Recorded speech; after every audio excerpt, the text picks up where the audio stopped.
Okay, good morning.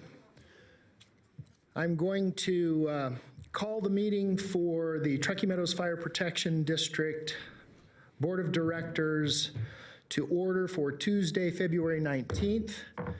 And we will start with a salute to the flag. Commissioner Jung. I wasn't making eye contact. All right, salute, pledge.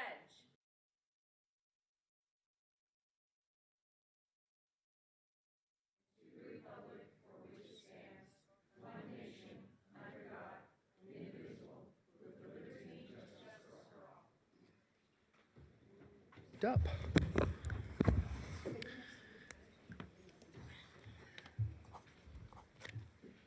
Chief, or Madam Clerk rather, forgive me, can you give us a roll call?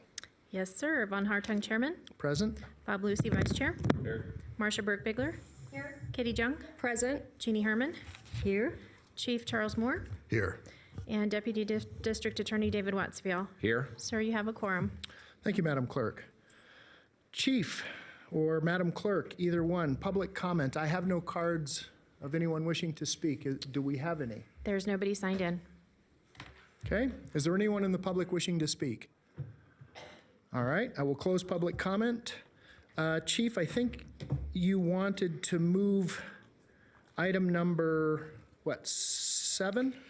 Yes, Mr. Chairman, if we could hear item number 7. We have a number of staff members here that are on duty, and we'd like to recognize them. So the sooner we could do that, the sooner they can get back to their stations. Okay, So with your permission, we'll do item 7. please, open the item, Chief. So Captain Knox, firefighter medic Bernard, and firefighter medic Stowe, would you join me at the podium?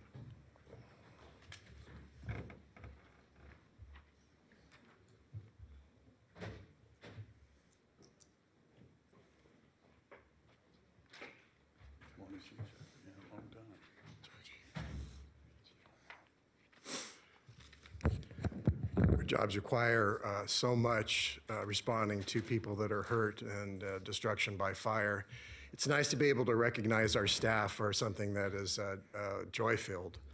And our staff here before me were involved in emergency childbirth on 2 separate occasions. Jonathan Bernard was in one incident, and Captain Knox and firefighter Nikki Stowe were on another. So it's kind of a rare event.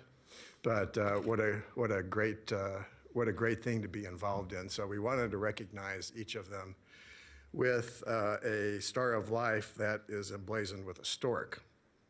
And so we wanted to recognize them and say job well done. And I just very, very proud of them. So ladies and gentlemen, Jeff. Thank you, Chief. Thank you, Chief. Appreciate it. Congratulations. I heard Engineer Sieben was involved in this call, but he may have fainted. Is that true? Oh. Ouch. Chief.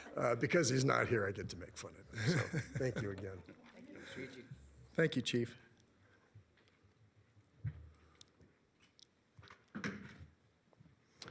Okay, well then we will move back to our regular agenda. Commissioners and fire chiefs announcements, request for information. Chief. No announcements from me, Mr. Chair. I have no one wishing to speak. Is there anyone who would like to make any comments? Mr. Chair. Commissioner Lucy. Thank you, Mr. Chair. Appreciate the opportunity. You know, one thing I do want to point out, and I do want to thank staff. We've had quite a bit of snow over the last couple of weeks, and as it pertains to our fire hydrants around the county, all of our stations that are located off in those rural areas have been tremendously helpful. I know we got the email from Chief in regards to the staff out in Hidden Valley that helped the individual who had fallen and hurt himself while trying to shovel his driveway, and then the crew came back and finished the driveway. So, you know, I just want a big round of applause for our staff and all of our firefighters that are out there on the line, especially during these difficult days during the winter. You know, the extra snow doesn't make it for any easier for us to fight fire, but for us to take extra time to go dig out hydrants and dig out driveways and make sure people are safe is tremendous. So big round of applause for all of our staff. Thank you, Chair. Thank you, Commissioner Lucy. I couldn't agree more. The weather that we're seeing right now is epic. It's amazing. I know every one of you has about the same story, or maybe even a greater story. We had 7 inches at my house, 2 inches of rain nearly on top of that, melted the 7 inches off, and then over the weekend we got another 8 inches. So it's a tough time for folks right now, and I know that all of our first responders are out there trying to blaze their way through and responding to the multitude of accidents around the region. It's just it's a tough time right now. So thank you all for your service. Anyone else? Okay, I will close item number 4. Chief, item number 5, consent. Item 5 are consent items. If there's any questions, staff can certainly answer. Anything on B, otherwise it's minutes and a job reclass. Okay. Commissioners, any questions on consent? Motion to approve. I have a motion by Commissioner Burke-Bigler, second by Commissioner Lucy. Any discussion? Seeing none, all those in favor? Aye. Any opposed? No. Motion carries unanimously. Mr. Chair, I don't think you called for public comment. Oh, I'm sorry. I didn't. I apologize. Thank you, Mr. Watts-Vial, for keeping me on track. I have no cards of anyone wishing to speak. Is there anyone wishing to speak on that item? I'll reopen it. Again, seeing none. And you have no cards, Madam Clerk? No, sir. Okay. All right, I apologize. So we had a motion by Commissioner Burke-Bigler, second by Commissioner Lucy. All those in favor? Aye. Any opposed? Motion carries unanimously. Thank you, Mr. Watts-Vial. Item number 6, I actually got a note this morning that they would not be here. Correct. Okay? So no one from the IAFF Local 2487. We will close item 6. Item 8, Chief. Item 8, A1 Green Waste Program. The board had asked me to follow up on costs of that program, and spent some time with Cody Witt, the owner of Full Circle Composting, which is actually a very scientific process down there. You wouldn't believe the operation. It is pretty amazing.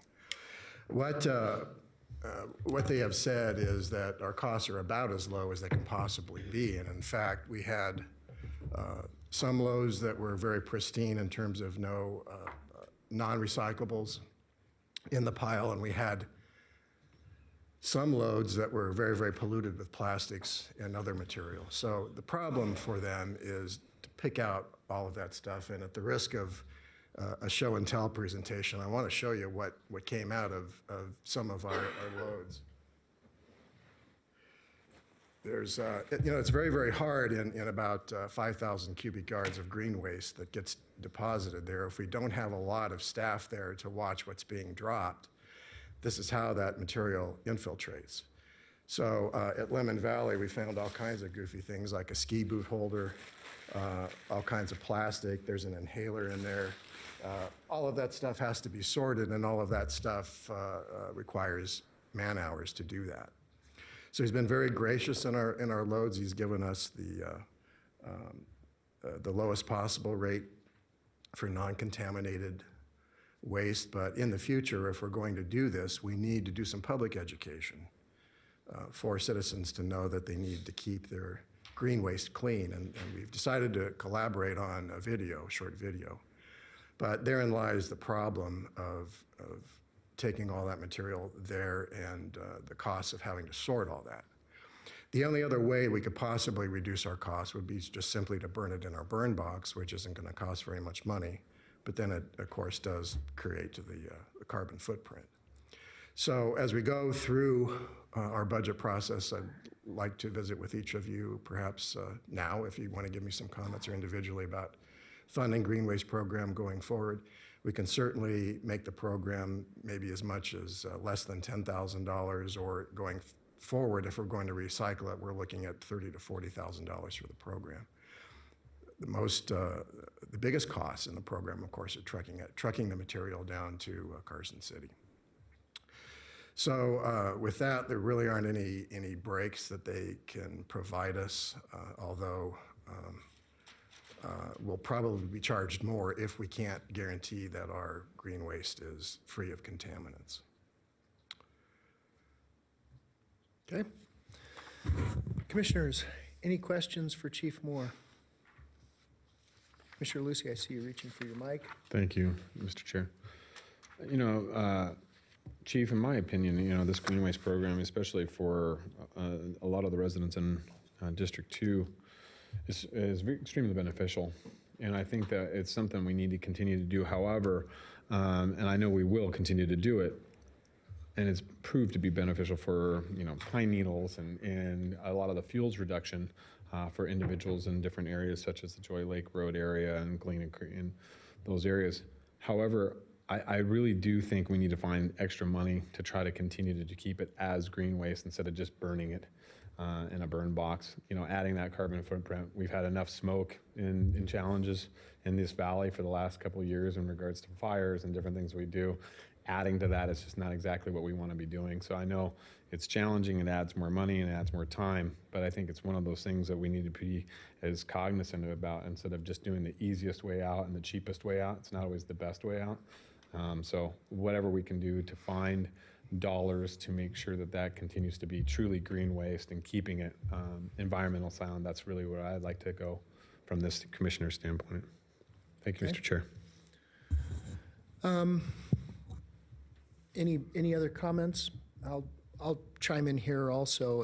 And Chief, I agree with Commissioner Lucy. I think the green waste program is beneficial to everyone. It's beneficial to the environment. It's beneficial to the end users of the product. Have we looked at possibly trying to get maybe some youth organizations to help us out with cleaning that out, like, you know, Boy Scouts or even talking to the sheriff for maybe a lower level work program to try to get some labor to deal with that? That's an excellent question, Mr. Chair. I noted that at the collection point at Eastlake, we had the Boy Scouts helping us. We had staff there. We had quite a few people helping people unload, and we were able to keep all of that from infiltrating in because you could put eyes on each load. Conversely, at Lemon Valley, I was the only one there helping people dump their green waste, and we'd have things like old water heaters and some of the material that I just showed you in the bag. So I think we can screen that out by having a number of volunteers there. So we've talked about an Explorer program within the fire district and some volunteer help, but absolutely, the more people you have there assisting people with their loads, the more that you can screen out. So answer a question, Chief. Walk me through this. Do we just refuse a load if we find that it's contaminated? How do we deal with that? If it's severely contaminated, we'll ask people to take their loads away and take it to the landfill. But if there are small pieces of debris, we can usually pick those out and ask people to pick that out and take it away. Things like a water heater or just showed up, you know, because they could and there was nobody watching them. But we won't refuse a load. We will ask them to just sort through, please. Okay, all right. I wonder if we could work, I'll use again Scouts as the Boy Scouts, Girl Scouts, the scouting in general, and maybe we create a green waste badge that you know, that they can earn to, you know, for their assistance in this. Just a thought. I like it. Anyone else? Okay, Chief? I'm sorry, I apologize, Commissioner Jung. It still says no Thank you. speaker. Mr. Chief, I have a question if maybe we could partner with Waste Management and have some free dump passes if they do roll up to your site and it's completely inappropriate. Many times when we turn people away in that situation, they're desperate. So then they take it to places that are inappropriate for waste, like the canyons and hills out in the North Valleys that we spend a lot of money via ourselves and another nonprofit here locally to clean up each year. So if we could work with Waste Management to say, hey, listen, this is much more appropriate for this place. And then if they say, well, I don't have the gas money to go, we figure out a way to do that too, because that's often an issue as well. Some of the stuff that the waste that they'll give for the free day can maybe be taken to the transfer center, or you get to the transfer center, it's a different rule for the different day. And then they say go out to Lockwood. So I think if we're going to make this, let's close the complete circle so that we're not creating the further dumping of this hazardous, hot water heater is a hazardous piece of waste into our open space. Thank you. Okay. Commissioner Lucy. Mr. Chair, one thing, and Commissioner Jung sparked something for me. She's absolutely correct in the sense that we should be partnering with Waste Management. We do have the franchise fee that we do collect from our agreement with Waste Management. We could provide some funding that could help through the county. So something to discuss maybe with the county manager in regards to how to fund that or get passes or do some different things as well. So some opportunities there. I think that was one of the intents of having that franchise free, is to help different projects such as this to keep those things going. So one thing to look at as well. Okay. Great comments. We are getting smarter every time we do one of these, and we determine what the problems are, and we come up with solutions to try to fix them. So, Are we working with Keep Truckee Meadows Beautiful also, Chief? what we do on the Christmas tree recycling program, and in my memo to you, we recycled over 1,000 trees, chipped, served as a collection point and chipped them on behalf of KTMB, and also allowed a collection box on the side of our stations to collect donations for them. So that's been very, very successful, and glad to partner with KTMB. Okay. Okay. Any other questions or comments for the chief? Okay, Chief, move on. Item 2 is Sierra County agreement. I'm very close to giving the agreement to David Watts for a final review and sending that on to Sierra County. I'm sure this will be done before the next fiscal year. We're in agreement on the cost and we're in agreement on the service area, so wanted to give you a brief progress update that this is moving along and should be coming back to you for action fairly soon. I'm sorry, Mr. Chair. No. Proceed. Item 3 is open burning. We are allowed to, through the health district air quality regulations, to open up open burning on March 1. So we intend to do that. This graphic is a picture of the hydrographic basin where we cannot allow open burning at any time during the year, but as long as citizens are outside of this purple area, they can apply for a burn permit.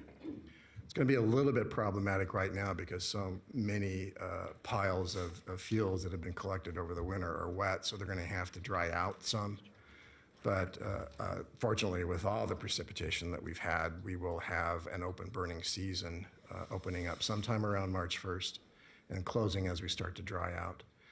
We'll have some information coming out very soon about this, and one of the things I did want to discuss with the board is a limitation on lot sizes to where you can actually burn. And last year, the district said you have to have at least 1/2 acre to be able to burn. The theory behind that is that if you have a 1/4 acre lot, you really don't have that much green waste that you can't just simply put it in your trash can and dispose of it that way. I'm a little concerned for the density of 1/4 acre lots, and that if a pile escapes, it's likely to cause more damage. So I've picked 1/2 acre as a minimum lot size to be able to burn with a permit.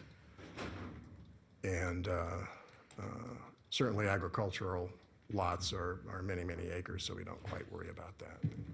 I've had a number of inquiries from people in Warm Springs and also from the south, and they're anxious to get going. So Chief, are we still continuing conversations about the outlying areas that really aren't in the Truckee Meadows Basin that really do have a great need for fuels reduction and a great need to burn outside the parameters? You know, as an example, and I mean, it would be tough today because most of those places probably can't find their piles, but but I mean, and they won't burn. I mean, it's they're going to do is smolder. It's without some type of accelerant. But are we continuing to have those conversations? Because the people way out north, I mean, that it only makes sense. Even the people in Washoe Valley, it truly, really only makes sense to allow them to try to reduce some of those fuels. I did have a meeting with Kevin Dick and his staff about relaxing the rules, particularly out in Warm Springs and in areas where we wouldn't necessarily have an air pollution problem. They're moving forward on studying this, but they believe that the answer is in changing the regulation. The concern that I heard is if weather conditions are such that burning in Warm Springs can actually infiltrate smoke back into Reno under certain weather conditions, and the National Weather Service actually verified that for me. So we have to know under what are the right atmospheric conditions that people in Warm Springs and Palomino Valley can burn, where we would see the smoke disperse and be carried away out east and not come back down south into the city of Reno. So there's a lot to be concerned about there, but we are working with them on that. And I'm hopeful that we can come up with some kind of an agreement for a rural permit or just an outlying permit that could accomplish that. If you go right over the line to Story County, they can burn, and there is no requirement whatsoever. So I understand the concern, but I also question the distances and the prevailing winds. It's not a constant. That's certainly so. Yes, so I think there are opportunities on certain days where we could allow that. Okay. All right. Any questions for the chief? Yes. Madam Burke, I want to call you Madam Chair, see? Commissioner Burke-Bigler. Force of habit. Actually, this isn't a question for the chief, but really a comment, basically. I have some concerns about the fact that we prohibit open burning during times when we allow people to run their fireplace. It seems appropriate to me to say, well, okay, the air's clear enough for you to burn your fireplace. Why isn't it clear enough for you to burn waste that you've cleaned up off your property that is going to be a danger if you don't get to in fire season if you don't get it done? And I know I'm the representative of the commission now to the health district, and I know that rule is coming from the health district, so I will take that on. But I am concerned. I think that is inappropriate to people who live in the more rural areas, that they've got to be smart enough. I agree. I know I'm one of those people that says routinely you can't fix stupid, but I don't think all of the citizens are stupid. And I don't think most of them are stupid. So I think we need to give them the opportunity to use intelligence.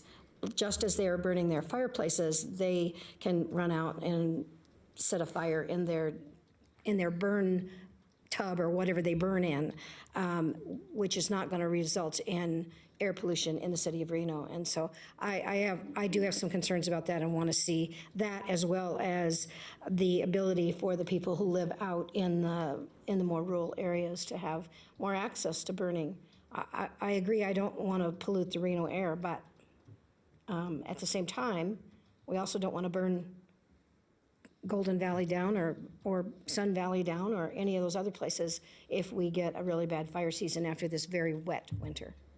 So I just put the commissioners on notice that I will take that on with the health district. Thank you. Well, and I couldn't agree more. Wet winters are wonderful, but they mean green springs, and then, of course, a heavy fire season. So, all right. Anything more from commissioners? Chief. Item 4 is a Gerlach fire update. I'll be meeting with the Gerlach volunteers on March 25th. Had a very long meeting with Mike Brown, who's engaged in studying this issue. He'll be coming in March to present to the board. I think Mike's coming with a lot of comprehensive ideas, and I'm preparing the district to take over direct management of Gerlach fire specifically come next fiscal year. So the real answer with a robust volunteer force is having enough people there to be able to respond, and that, of course, is the challenge, not only in Gerlach, but in Red Rock, and even in our area here in the Truckee Meadows boundary. Nevertheless, there are solutions, and I just wanted to give you a progress report that Mike will be coming next month. Great. Look forward to it. Any questions, commissioners? I have nobody signed in. Chief? Item 5, Mr. Chair, you had asked for a social media platforms update in a meeting of the BCC, so Mr. Mayberry is here to give you just a little bit of information about what we're doing. Welcome, Mr. Mayberry. I see your comments on Nextdoor periodically. They're great. Okay, great, thank you. Thank you, Chairman Hartung, Commissioners, Fire Chief Moore. I'm Adam Mayberry. I'm your Public Information Officer for Truckee Meadows Fire. I appreciate the opportunity to be here. We'll go through this fairly quickly. Just want to highlight some of the key social media tools that we use to help communicate with our residents. We have 5 primary tools. Twitter, we have a very robust Twitter feed. It's primarily intended to the news media and to community leaders. Facebook is also very active. Most of you are on Facebook. Instagram, it was one of our newest platforms that we began in December of last year. What we do in the fire service is very visual. Pictures tell a lot of the story, so Instagram has been very, very productive for us. YouTube, we're continuing to produce videos and post those on YouTube as a case in point, how to properly use an ash can. Wanted to dig a little deeper into just the Nextdoor platform. This was a platform that was launched in October of 2011. It's a social network service for neighborhoods. So it's an opportunity for you to communicate within your neighborhood. People using Nextdoor have to actually submit their real names. There's verification, and posts to the website on Nextdoor are only public to those within the Nextdoor neighborhoods. However, the value of being a public agency, such as the Fire Protection District or Washoe County, is that all of those folks within the Truckee Meadows Protection District area, as well as Washoe County, are automatically subscribed to our Nextdoor account. I'm also very pleased to tell you that working very closely with our Washoe Communications team, and we have an account for Nextdoor for Washoe County now as well, and we'll be launching that in the weeks to come with some new messaging. Posts for Nextdoor delivered by emails.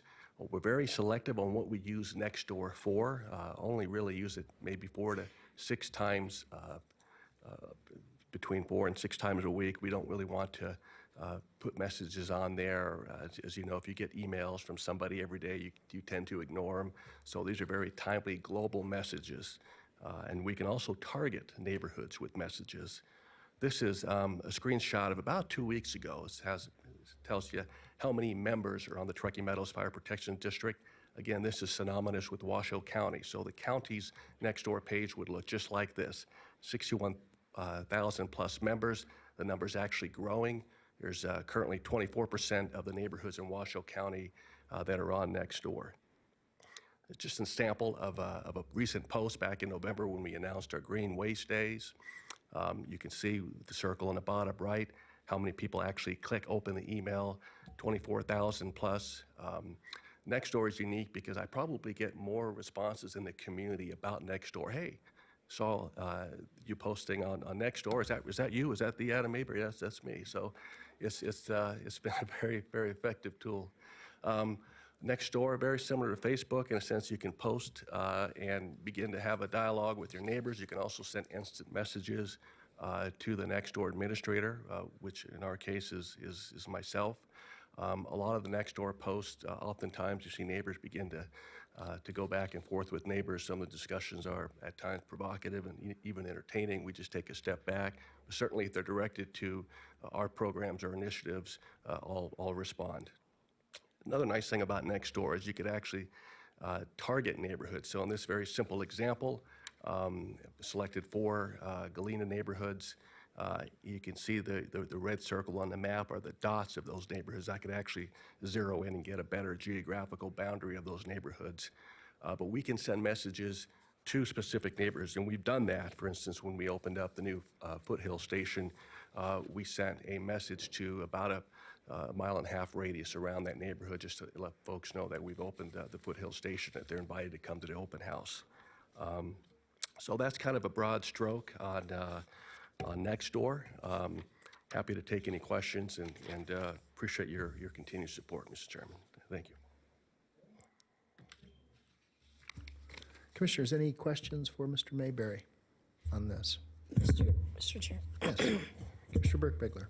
I actually don't have any questions, but I do have a comment on Nextdoor. I on next door in my neighborhood. And it's amazing. I get notices several times a day about lost dogs and all kinds of things, and it's really beneficial. So it is a good program. It is. And I like the way it's set up. So I'm glad that it's a program that you're taking full advantage of. Thank you, Commissioner. Thank you. Any other comments? Thank you, Mr. Mayberry. Thank you. Chief?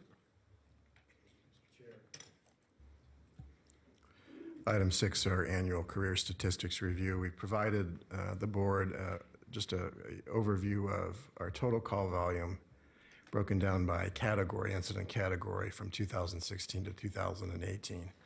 You'd think that with our area growing, we would see our call volume increasing quite a bit.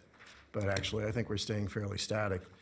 We are above 2016 for years 2017 and 18, but actually 18 reduced.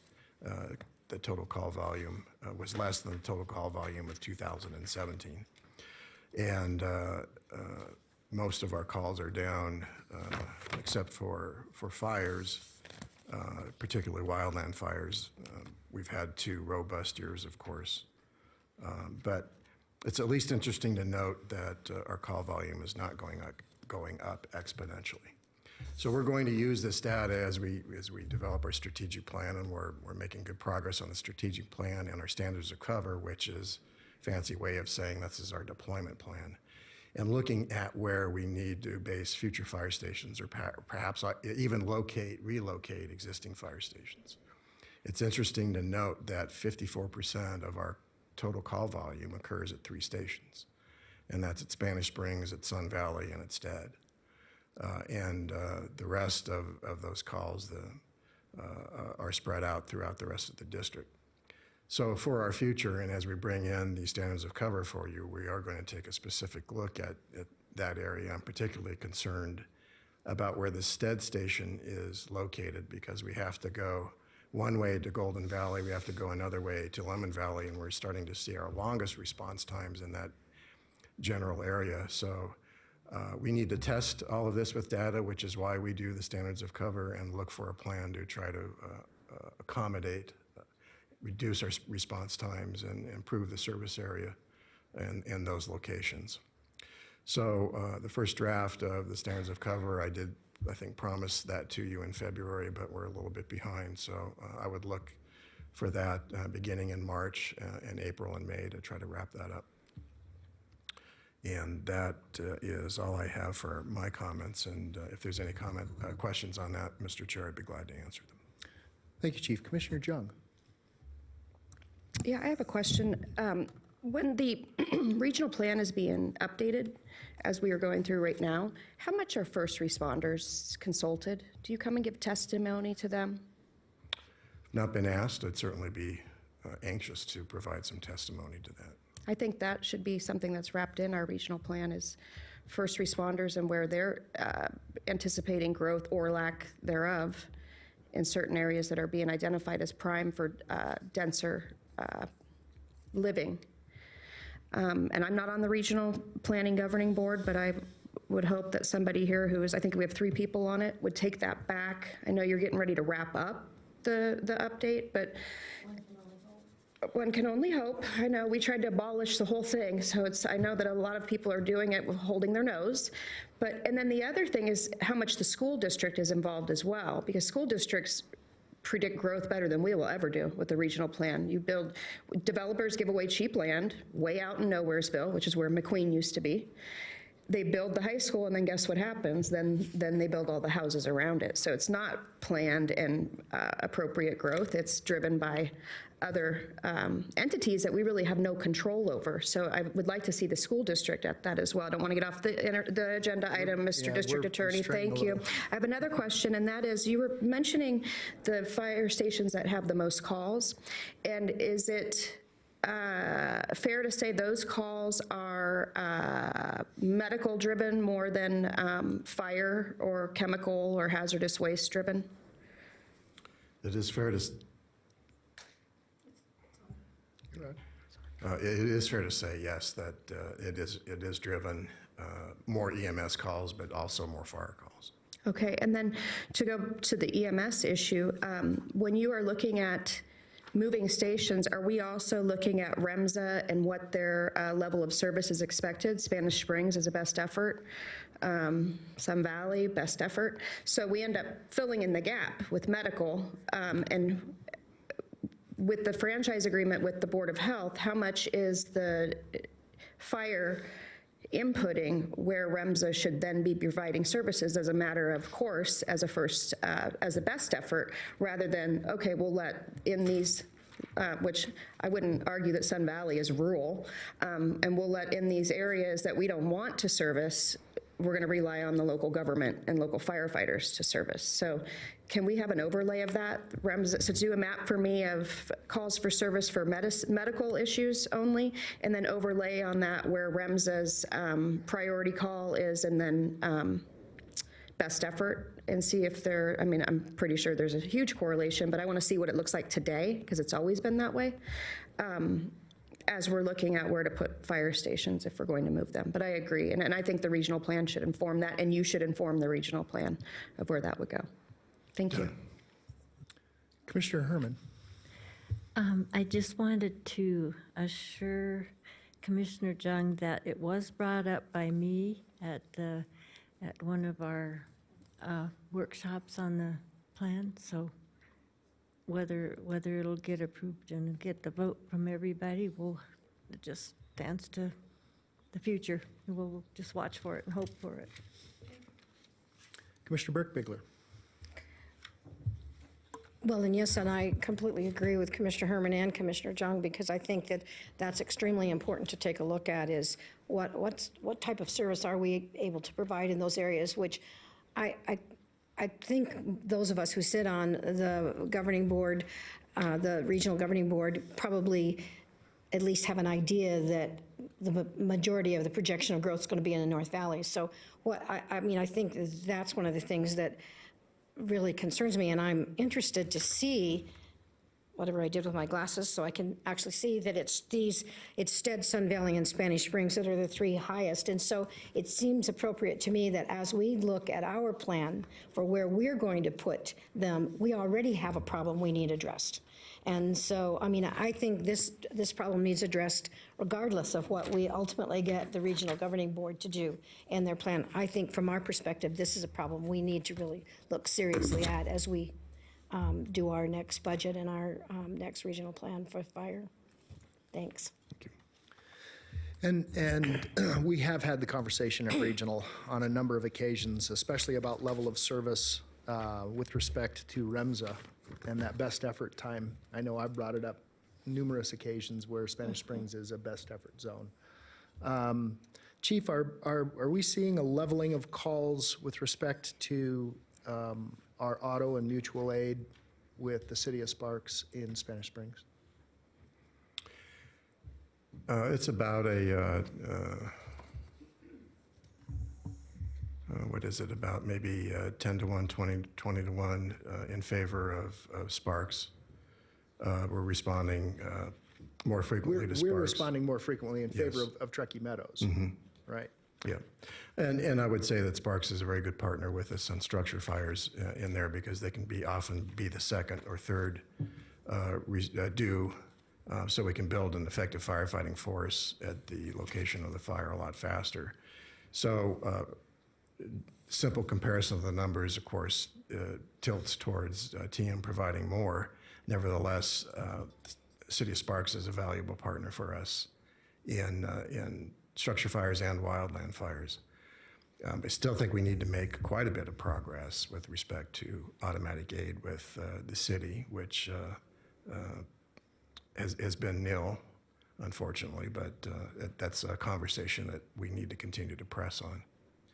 I couldn't agree more, and where I would still like to see us go, and I know that the union has pushed back on this, but I still think we need more rescues.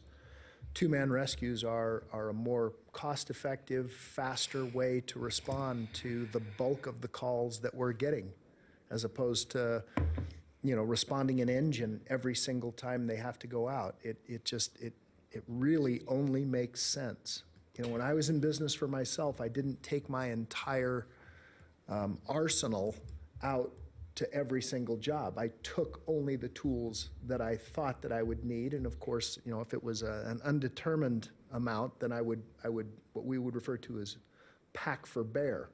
But this situation of not having rescues, we know rescues work. We know that they're a great asset. We know that they're a great complement. And so I'm still hopeful. Commissioners, anyone else? I Yeah. think I do have Commissioner Burke-Bigler. Thank you. Thank you. Yes, one other thing that I forgot I wanted to mention on this issue of these three areas. The Cold Springs area also gives me some serious concerns because I understand that the Stonegate, is that the name of the development that the city of Reno has approved? I understand that their fire chief has told the city council that they cannot afford to provide service there. And so again, that puts more pressure on our fire service. They can't afford to outfit even a two-man crew, from what I understand. That's the way I understood him to say that. Okay, maybe that's not exactly the way he was putting it, but that's what I understood them to say. And that concerns me a great deal because I think that, again, puts heavy-duty pressure on our residents out in that area and the service areas that we're providing, and I am concerned about that. So again, I really hope that when you start looking at budgets and we can sit down and talk about, can we add another station out there? Can we add some more firefighters out there? Do we need to buy more trucks? What do we need?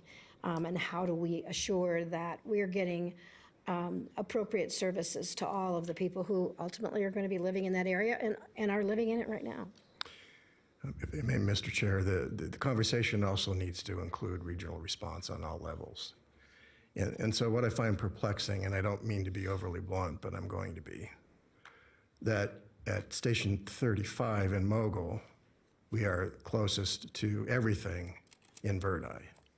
We have a four-person crew, which was the city's contention that we didn't want anything less than a four-person crew coming into our city. Well, now that we have a four-person crew, we're not being called. And so I don't get that. So now the conversation's moved into, well, we have an exclusive right to serve. And I just want to send the appropriate level of response to somebody who's having a life-threatening emergency. Exactly. And that is what the conversation needs to be. So in the deployment plan and the regional standards of cover, we want to address some of that and have conversations, no matter how difficult that they are, because it's necessary for the health, safety, and welfare of the public to address this topic with the city and come to some sort of a consensus for the future, because right now it's just not working, in my opinion. Okay. Anyone else? I have no one else signed in. Oh, I'm sorry. Commissioner Lucy, go ahead. Thank you, Mr. Chair. Yeah, and I'm concerned. I mean, you look at these numbers, and when 40% of our county assets that were, as we look at the stations, for total stations calls, they cover 70% of our calls. 40% of our assets cover 70% of our calls. Mm-hmm. I mean, that's a massive imbalance in regards to when you have 60% of your assets down south that don't even come close to the numbers. And my other concern is that we have individuals sitting at stations in the south. We have a good 60% of our employers sitting down south, not getting the constant training and the constant. When we do stations, when staff picks stations, they pick stations once a year, and then that's their station. They don't move unless they pick up overtime or different shifts. They stay at their station. And so those individuals are getting constant training and constantly using their skills, whereas others are not. And that concerns me as well. I mean, we can't make more calls in the south, but what I am concerned about is that we need to get more people moving. Or maybe talk about maybe revolving schedules, not for maybe a year-long time, but every 6 months. We should start doing shift changes. Moving people from stations every 6 months, so that they're getting more time in different stations. Because we're having 70% of our calls for 4 stations, and then the other 6 stations where 60% of our staff is sitting aren't seeing the kind of action or not utilizing the skills that they may need. That's concerning to me. So I'd like to maybe see, as we talk about call volumes and as we go into this next year of assets, what are we doing, instead of having somebody sit there for 12 months, maybe we should just start doing rotations every 6 months or something of that nature. So those individuals are getting more attention and more utilization of their skills. Okay. Great comments. Lots to think about, Chief. Yes. Anyone else? Okay, Chief, proceed. We're Item running short 8B on is a time. fire prevention update, Chief Beaver.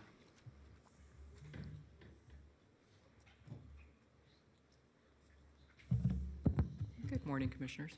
Good morning. Okay, I know the last meeting I missed, I apologize for that. So I did have some statistics for the 2018 on what was accomplished in fire prevention for last year. Inspections last year was approximately 589 inspections. Those inspections are outside those that we do for construction permitting. Those are inspections that are related to business licensing, childcare, special activities, and some fire hazard complaints within our district. Plan reviews last year, we reviewed 790 plans last year. 575 of those plans were commercial plans, and 212 of those plans were residential. Ash cans, we actually handed out 241 ash cans were distributed last year throughout the community. Public education events, we approximately did about 61. Of the 61 events, just to kind of give you an idea of how we touch our community, I'm actually trying to drill in a little further, specifically the community focus, so that we can kind of use that to grow what we do. Of those 61 events, we touched 12,947 children, and we touched 6,657 adults. So if we take a look, we combine those two, we look at percentages. It's a low percentage considering the population of Washoe County. I think there's a lot of room for us to do a lot better, but that does not include the community meetings that we have. I know last year alone, I spent a lot of time trying to go out and introduce myself to different communities, attending HOA meetings, that kind of thing, and I think we need to do more of that. We need to listen to our community a little bit more in order to actually really prescribe good measures to help them be successful. So I'm looking forward to increasing that this year. Our youth fire setter program. We've had 12 classes last year. That's another area that we need to spend a little bit more time, a little bit more energy with our youth in the schools, educating them about fire. So approximately, it says that approximately about 20 children. So you figure 12 classes, 20 children or so, not a lot when you think about it. Need to do a little bit more outreach. So as of this year, now to kind of bring you forward to this year, as of this year, we've inspected already 21 schools. We've been working with 21 public schools to talk with them about improvements of life safety and school safety for the children. Of the schools, 17 of them are absolutely outstanding. We're working with the rest of them to it's all about education, about those little things that we don't think about, okay? That does not include the daycares that we actually go out and inspect and spend time with. Keep in mind the inspections are not like a 30-minute inspections. Depending on the size of the school, some of these inspections can be up to 2 to 4 hours long. So, the other things that we've accomplished in the last month or so, I've actually attended a meeting with the Builders Association of Northern Nevada, trying to reach out to them. I'm going to be a guest speaker for them on March 21st. We're going to be talking about kind of where we're going with Truckee Meadows Fire Prevention Division, and what we can do to help them be successful. We're also going to be talking to them about the new code adoption and possibly looking at doing some fees and stuff coming up in the future. One really interesting, the last item, so I can keep this short, is last Thursday I was honored to be invited to attend the campfire lessons learned in Paradise. It was about a 5-hour event. Everyone from all the different regions in California, of course, were in attendance, so that's why I felt very honored to be invited. I spoke with them. They're still collecting data. I spoke with the lead fire marshal in the area if he would be willing to partner with me to put a presentation together for our community. And he was more than willing to do that. So him and I are going to be touching base in the next couple of weeks to see how that data comes in and how we can actually deliver that to our community. So it was very heart-wrenching to see the devastation that occurred there. Also talk with them about how they actually notified the community on how to evacuate. I think there's a lot of excellent lessons learned there for us to improve our communication method with our communities. Or as you well know, the sooner that we can get them to know, the sooner that we can get them on the road, the less likely we're going to have them being trapped, okay, and creating traffic jams. So there's an interesting story. Make it really brief. There was a little strip mall that was just under construction that was kind of in the middle of the town of Paradise when the fires were coming in. It actually took the fires 2 hours to cross the canyon and make its way to the city of Paradise. There was 150 people that were kind of trapped, surrounded by fire, and they all focused. They all went to this strip mall that was under construction, and one prevention officer was actually there with them. As the fire came close, what they did is they broke into the strip mall and basically sheltered in place there, and soon a strike team came to support them. They actually were within the building as the strike team was dealing with the building on fire right next door to them. Wow. Fortunately, they were able to stay there, remain safe, and then they were escorted out of the area, but it was truly an amazing story. Those are the things we don't want to see in our community. And I think we need to take something that was terrible and devastating, and we need to make something positive out of it. And that positiveness is by education and learning from it and taking those things and letting people know what we need to do to be proactive instead of reactive to these events. So other than that, that is pretty much all I have for you today. I'm open to questions.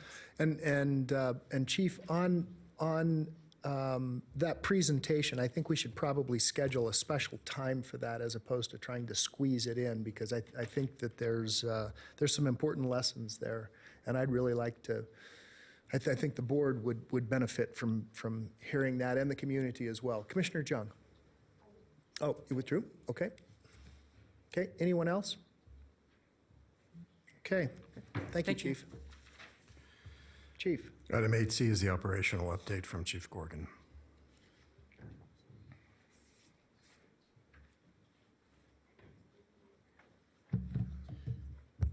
Good morning. Good morning, Chief. Scott Gorgon. Just to give you this a quick overview, of course, you guys know what the weather's been like the last week, 2 weeks. So as far as significant incidents that we occurred, of course, they were all weather-related, and our crews went out on very many accidents around the county.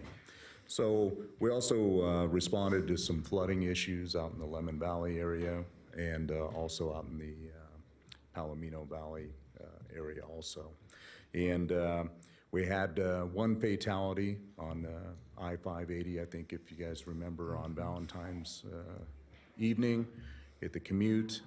And other than that, in your packet, you have the December statistics. Do you guys have any questions for me?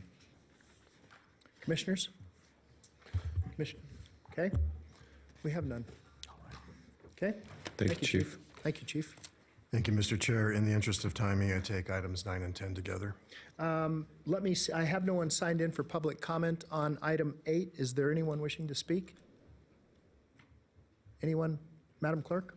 I have nobody signed in. Okay, we'll close item 8. Go ahead, Chief. Item 9 is a recommendation to approve the purchase of supplies and equipment for 2 new Type 1 structure engines from Ellen Curtis and Sons in the amount not to exceed $160,000 using the FR-GPO contract or similar contract as allowed by NRS 332.115.1. And item 10 is a recommendation pursuant to NRS 332.195, paragraph 1, to join in Nevada State contract bid number 8475 and approve the purchase of 2 new command vehicles in the amount of $46,297.25 per vehicle, and to approve additional modifications and equipment for each estimated at $20,000.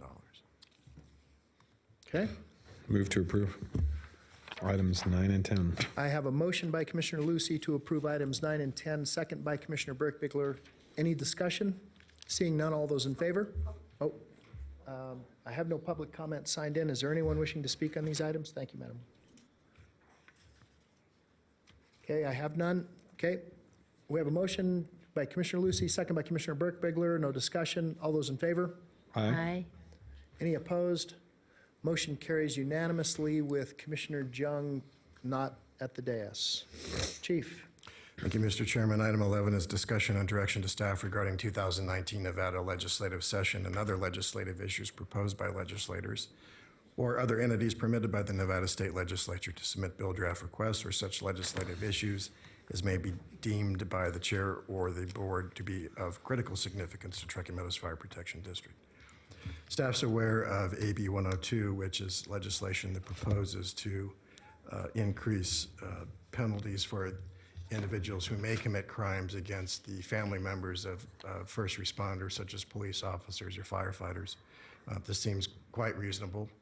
Quite often, we're in the middle of crimes, and certainly that form of retribution could extend to someone's family members. So it is the staff's recommendation that the board support this legislation and direct staff to testify if necessary.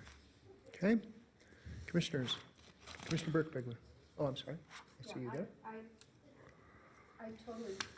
I totally support this. I think this is an excellent idea, not just from the perspective of our firefighters, but also from the perspective of all of our safety and security people across the board who are protecting all the citizens, and I would recommend and move that we support this. Okay. I would, Mr. Chair, I would also second that motion. Okay. So I have a motion by Commissioner Burke-Bickler, second by Commissioner Lucy. Is there anyone, I have no public comment of anyone wanting to speak on this item. Is there anyone wishing to speak at this time? Okay. Seeing none. Motion and a second. Any discussion? All those in favor? Aye. Aye. Motion. Any opposed?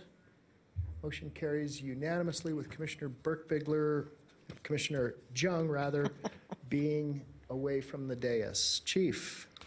Thank you, Mr. Chairman. Item 12 is not necessary. We do not need a closed session. Item 13 is Commissioners, Fire Chiefs announcements, requests for information, topics for future agendas, and statements relating to items not on the agenda. No discussion among commissioners will take place on this item. Okay. I might just suggest that March will be a full agenda with Mr. Brown's report on Gerlach and are beginning to unfold the strategic plan and the deployment plan. So the agenda will be quite full for March. Okay. Perhaps we should consider an earlier start time. So let's coordinate on that, Chief. Okay. Prior to posting that agenda. I'll go down the line. Commissioner Herman, anything for the chief? Okay. Commissioner Burke-Bickler, Commissioner Lucy. Again, Commissioner Jung is not in attendance. Okay.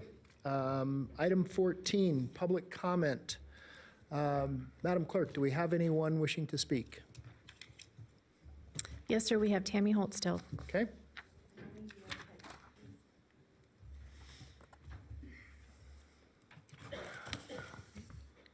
Welcome.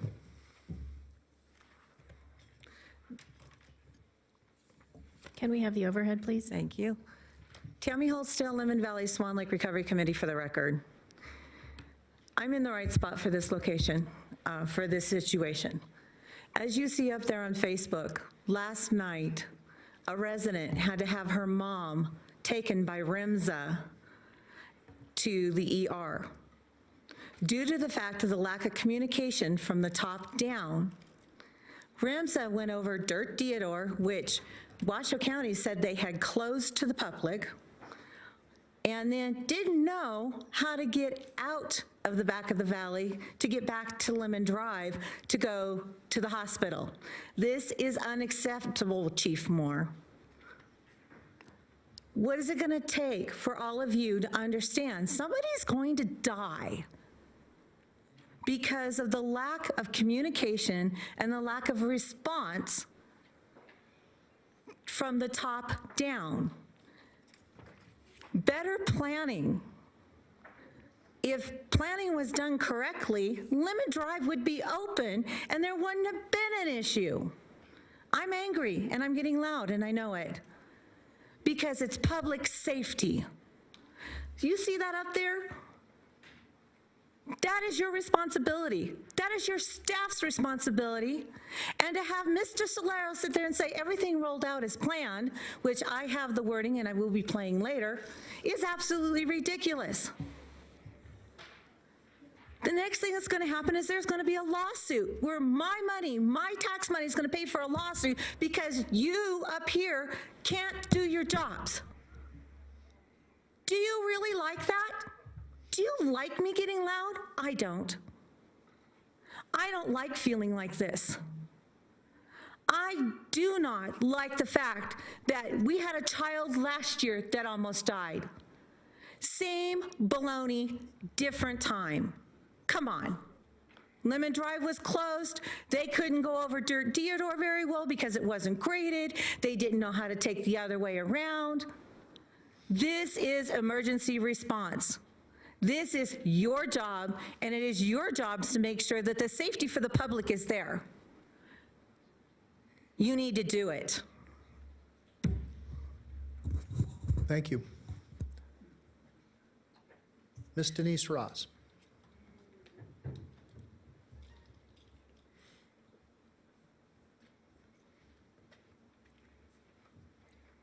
Welcome. Denise Ross. I'm right behind Tammy. I don't know where to start. It shouldn't have happened. It shouldn't happen. It's going to take someone to die before something is really done out there.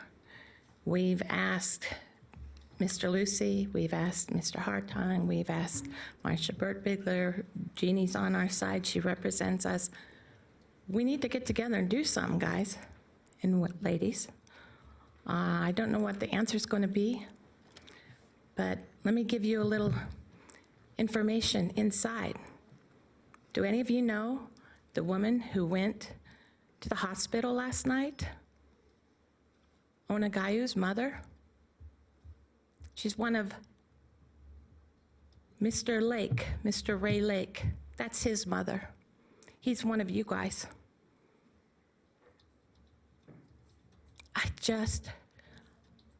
I just don't know. I don't know if it's staff. I don't know what it is. I don't know who to turn to. The residents out there don't know who to turn to. Whatever we say that makes you upset, I'm sorry. If it's egos that's preventing you from stepping in and helping us, set it aside because someone's going to die. People out there are senior citizens. They have heart conditions. I'm too old for this stuff. I don't need it. Danny doesn't need it. Tammy doesn't need it. Tracy doesn't need it. You guys don't need it. So let's please get together, get a solution. We have to come up with something. And just putting Band-Aids on it and shifting the barriers around and filling up the holes and putting more dirt in front of the barriers and letting people live in trailers. You wouldn't want that for your family. These people are our family. They're our neighbors, our relatives. We may not be very affluent, but we matter. Our lives matter just as much as yours. And like I said, the fighting has to end. We have to get together and do something before someone dies. And I hope to God Ray's mom makes it. Thank you. Thank you, Ms. Ross. I have no one else signed in. Is there anyone else wishing to speak under public comment for the fire board? Okay, seeing none, I will close public comment. Commissioners, we are adjourned. Let's take a about a 10-minute break. A quarter after, we'll start, and that'll give everyone an opportunity to get themselves collected.